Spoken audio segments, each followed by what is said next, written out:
Ok, zdaj pa zares, ta teden smo izvedeli, da v Maribor prihaja poseben gost, nad katerim je množično navdušena vsa slovenska desnica.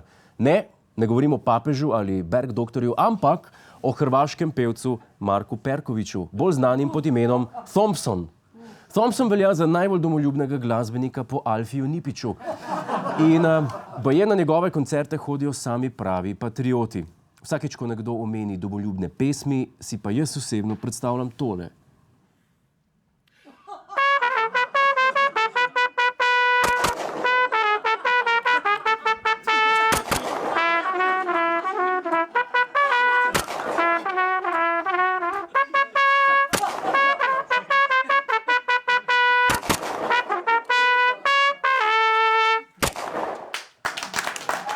Ja, pravite. Aha, da ne, ja. Z režije mi sporočajo, da Thompsonova glasba ni takšna, ampak še bolj domoljubna. Nekateri kritiki zanj pravijo, da je ustaš, ja. Tisti bolj ostri, pa da je naci. Zdaj, koliko hudo je pa lahko. Slovenci smo imeli že vse, od Murkota do Boštjana Konečnika. Še smo to preživeli, pa tudi njega ustaša, no, lepo te prosim.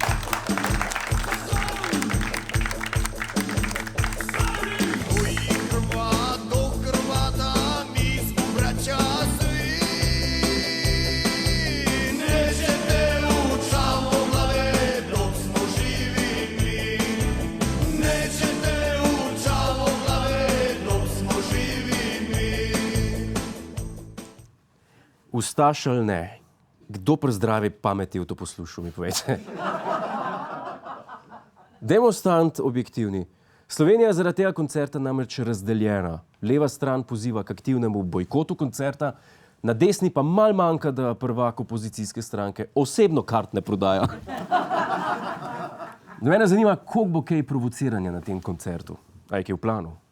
O nobeni provokaciji, o nobenem sovražnem govoru, o nobeni nestrpnosti na tem koncertu ne bo niti G odgovora.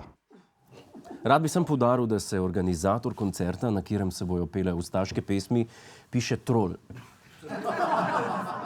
Trol, ki pravi, da ne bo provokacij. Moj zaverjet, a ne da mu je. Ampak posluš, Trol, a hočeš ti slovenske domoljube prvapt ali odgnat? Daj reč vsaj, da se bojo, ne vem, Kučanove knjige kurle ali neki. To je isto, kot še na koncert Modrijanov, pa vabo ljudi, da bi sem govoril, harmonike pa alkohola ne bo. Hej, živjo, Jure tukaj, to je naš YouTube kanal. Kliknite na ta gumb in se naročite, da boste na tekoče. A ja, pa polajkajte nas na Facebooku in na Twitterju. In vsak četrtek ob 10:30 nas pogledajte na Planet TV. Po pameti!